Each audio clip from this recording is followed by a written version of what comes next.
Justice was finally done to Nirbhaya's case. The four men convicted in 2012 for gang rape were executed this March. Evil mother in the US sentenced to death for torture killing her 10-year-old stepdaughter. A father in South Carolina sentenced to death for killing his 5 children. Franklin, Florida's serial killer, sentenced to death for murder of 9 women and 1 teenage girl. Every day, people are executed and sentenced to death by the state as punishment for a variety of crimes.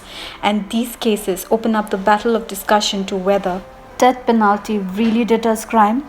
Does it really have a place in the 21st century? Does it balance the equation of suffering it caused? Or simply, is it the right way to go? Good morning, everyone. My name is Anita, and in this given 10 minutes, I'm going to talk about death penalty, for and against death penalty. First of all, what is death penalty? Death penalty is also known as capital punishment. It is a government-sanctioned practice whereby a person is put to death by the state as a punishment for crime. In some countries, it could be for drug-related offense, and in some for murders and rapes, etc. Given the fact that there are divided rules for and against death penalty, let's first discuss why one feels that it is appropriate. Death penalty brings justice. Yes, justice in one word, and in 3 words, they deserved it. Death penalty certainly allows the families of the victim to be at mentally peace because the criminals have been sentenced. An example to this would be the gang rape in India, where the 4 men who raped the girl created a nationwide protest for the men to be hanged. This also ties up to my next point about it creates precedents in the law of country. Number 2, death penalty creates precedents. Now, what I mean by this is that when any criminal or the potential ones think about committing a crime that is serious in nature, they will know that it comes with a consequence and thus may deter from committing. In this case, I bring the example of drug trafficking in Singapore, where accused are immediately hung to death without chances for explanation. With this, it prevents people from committing terrible crimes related to drugs. Number 3, death penalty comes with a long-term benefit. When it comes to preserving our country, whichever option benefits the larger number of people will usually be the one to be selected.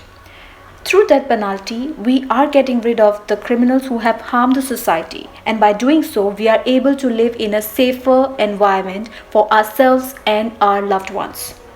In the case of Jones, the South Carolina father who killed his 5 children, at the time of court proceeding and hearing, his family cried and begged the jury to spare him. But speaking for the public's well-being, Jones' family already lost 5 innocent lives. How many more deaths is it likely to endure? How many more funerals does the family have to go to? And how many more tears do they have to shed? Another example to this would be Florida's serial killer Franklin. Franklin killed 7 women before 1985 and 3 women between 2002 to 2007. The world wouldn't have lost so many lives if he was executed in his first murder itself. In fact, given that the criminals are walking freely around the world after committing crime, will only increase the crime rate. After all this reasoning, death penalty or capital punishment is practiced in most countries. On the other hand, as per Amnesty International, global execution has fallen by 31%, reaching the lowest figure in the decade. This dramatic fall proves that even the most unlikely countries have started to change their ways and realize that capital punishment is not the ultimate solution to crime. Why? Because number 1, death penalty is against human rights. In 1948, the United Nations adopted the Human Rights Bill, and Article 5 of it states that no one shall be subjected to torture or cruel, inhuman, or degrading treatment or punishment.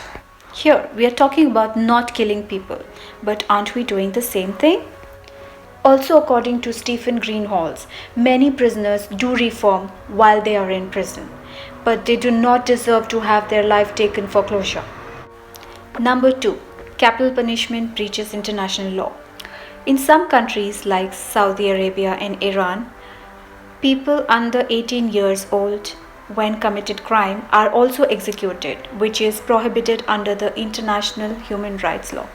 And some others use death penalty against people with mental and intellectual disabilities. Number 3. Death penalty punishes the innocent. Death penalty is irreversible and involves high risk of punishing the innocent.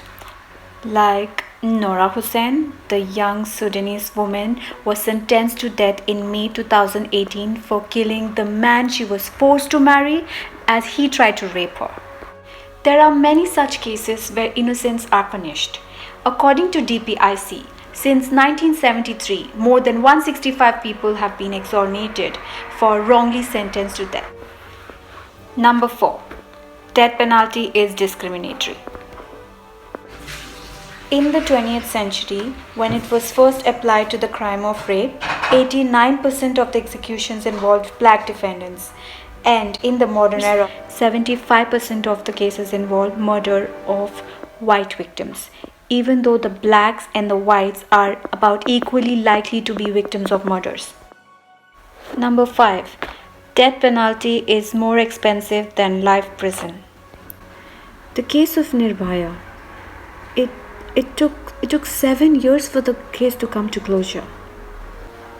As per DPIC, a study was conducted on experts and lawyers at a time, and the study concluded that death penalty does not deter crime.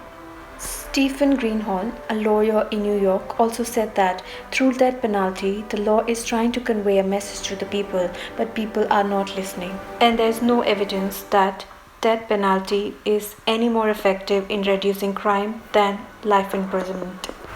In my opinion, after considering both sides of the coin, I would like to say that death penalty should be implemented only for those of heinous in nature. It would be a great measure to ensure safety in countries, though there may be arguments that it will not outweigh the benefit of death penalty. However, as this is a gamble of life and death, the constitution of each country has to ensure proper due diligence and ensure that death penalty for criminals are justified beyond reasonable doubt. And this will prevent any wrong death penalty being assigned as seen in certain cases. With that being said, I would like to end this discussion and wish you all a very wonderful day and stay safe. Thank you.